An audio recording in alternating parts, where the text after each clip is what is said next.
Shalom, selamat hari Minggu adik-adik. Apa kabar? Puji Tuhan pasti baik.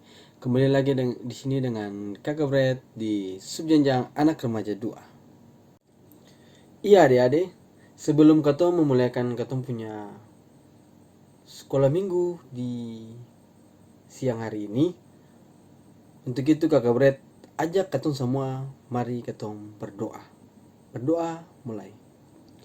Ya Tuhan Allah Bapa kami dalam kerajaan surga, terima kasih Tuhan untuk hari ini yang telah Tuhan berikan kepada kami, dan kami akan memulaikan ibadah sekolah minggu di siang hari ini Tuhan. Dan kami juga akan membaca berita firman-Mu yang agung dan benar ini Tuhan. Dan kiranya apa yang kami baca dan kami dengar di siang hari ini dapat menjadi bekal bagi kami, dapat menjadi kekuatan firman bagi kami, dan menjadi tumpuan dalam kehidupan kami dari hari lepas hari. Terpujilah firman Tuhan, dalam nama Tuhan Yesus kami berdoa. Amin. Firman Tuhan di hari ini terambil dari Kejadian 37 ayat 18 hingga ayat yang ke-30 yang berbunyi demikian. Dari jauh ia telah kelihatan kepada mereka. Tetapi sebelum ia dekat pada mereka telah bermufakat mencari daya upaya untuk membunuhnya. Kata mereka seorang kepada yang lain, "Lihat, tukang mimpi kita itu datang. Sekarang marilah kita bunuh dia dan kita lemparkan ke dalam salah satu sumur ini, lalu kita katakan, seekor binatang buas telah menerkamnya. Dan kita akan lihat nanti bagaimana jadinya mimpinya itu." Ketika Ruben mendengar hal ini, ia ingin melepaskan Yusuf dari tangan mereka. Sebab itu katanya, "Janganlah kita bunuh dia." Lagi kata Ruben kepada mereka, "Janganlah tumpahkan darah. Lemparkanlah dia ke dalam sumur yang ada di padang gurun ini. Tetapi janganlah apa-apakan dia." Maksudnya, hendak melepaskan Yusuf dari tangan mereka dan membawanya kembali kepada ayahnya. Baru saja Yusuf sampai kepada saudara-saudaranya, mereka pun menanggalkan jubah Yusuf, jubah maha indah yang dipakainya itu. Dan mereka membawa dia dan melemparkan dia ke dalam sumur. Sumur itu kosong, tidak berair. Kemudian duduklah mereka untuk makan. Ketika mereka mengangkat muka, kelihatanlah kepada mereka suatu kafilah orang Ismail datang dari Gilead dengan untanya yang membawa damar, balsam, dan damar ladan. Dalam perjalanannya mengangkut barang-barang itu ke Mesir. Lalu kata Yehuda kepada saudara-saudaranya itu, "Apakah untungnya kalau kita membunuh adik kita itu dan menyembunyikan darahnya? Marilah kita jual dia kepada orang Ismail ini. Tetapi janganlah kita apa-apakan dia, karena ia saudara kita, darah daging kita." Dan saudara-saudaranya mendengarkan perkataannya itu. Ketika ada saudagar-saudagar Midian lewat, Yusuf diangkat ke atas dari dalam sumur itu, kemudian dijual kepada orang Ismail itu dengan harga 20 sikal perak. Lalu Yusuf dibawa mereka ke Mesir.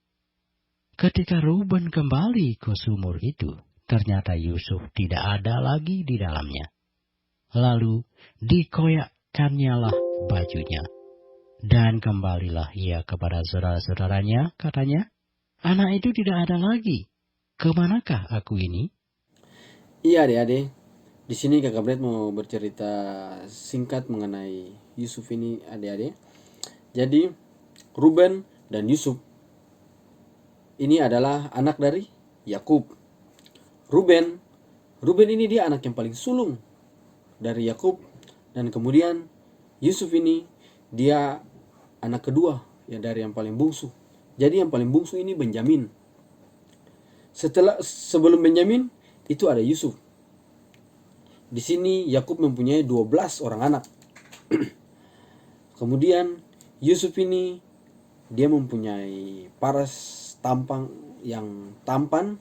Kemudian Yakub ini sangat menyayangi Yusuf dari dia punya anak-anak semua. Jadi Yusuf ini dia yang paling disayangi dari dia punya kakak-kakak semua.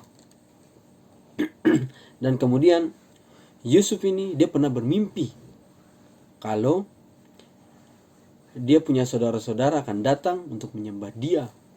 Oleh karena itu Yusuf pun saudara-saudara nih paling suka dia, paling cemburu nih Yusuf, dong paling benci dia. Jadi dong punya berkeinginan yang jahat pada Yusuf ini.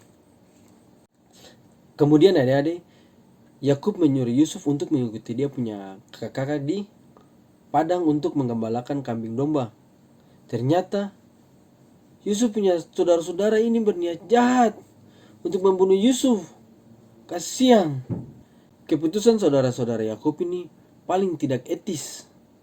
Sebab hidup dan mati manusia itu ada di tangan Tuhan, Tuhan Allah. Dong yang berhak untuk membunuh dong punya adik sendiri, dong punya darah daging sendiri, dong yang berhak. Sebagai seorang kakak, Ruben tampil dengan bijaksana, dengan penuh pengertian untuk menolong Yusuf.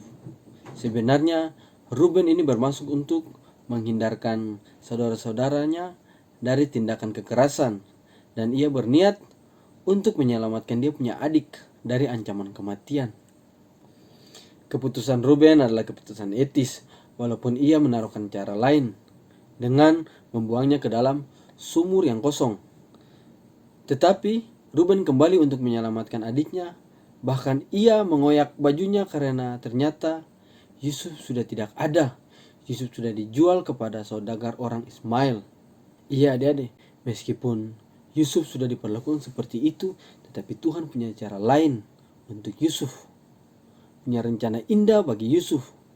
Yusuf menjadi pemimpin di negeri Mesir dan ia dipakai untuk menyelamatkan bangsa Israel dari penindasan di Mesir. Iya adik-adik, di sini Kakak Bret punya beberapa pertanyaan untuk adik-adik semua di rumah.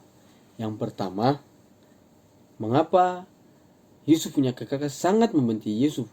Yang kedua, apa alasan Ruben untuk menolong Yusuf? Yang ketiga, apakah keputusan kakak-kakak Yusuf untuk membunuh Yusuf dapat dibenarkan secara etis? Yang keempat, apakah keputusan Ruben untuk menolong dan membela Yusuf dapat dibenarkan secara etis? Iya adik-adik, dari keempat pertanyaan ini adik-adik dapat menjawabnya dan adik-adik dapat merenungkannya di dalam kehidupan adik-adik dari hari lepas hari. Terpujilah firman Tuhan. Amin. Iya adik-adik, sebelum kita mengakhiri kita punya ibadah sekolah minggu di hari ini tuh. Untuk itu Kakak Bret meminta adik-adik, mari kita sama-sama, mari kita berdoa. Berdoa mulai. Ya Tuhan Allah Bapa kami dalam kerajaan sorga, terima kasih Tuhan untuk firman yang telah kami baca dan kami dengar. Kiranya apa yang kami baca dan kami dengar ini Tuhan dapat menjadi pedoman bagi kami Tuhan, dan kami dapat belajar dari pengalaman-pengalaman Yusuf ini Tuhan, dan itu dapat menjadi pedoman bagi kami Tuhan. Bapa dalam kerajaan surga, inilah kami selaku anak-anak remaja 2 akan selesai dengan sekolah minggu di hari ini Tuhan. Dan untuk itu kami mohon janji penyertaan Tuhan. Kiranya kasih karunia dan damai sejahtera dari Allah Bapa mau menyertai kami, adik-adik semua yang ada di rumah, para pengasuh, hari ini terus kekal sampai selama-lamanya. Amin. Shalom adik-adik, selamat hari Minggu.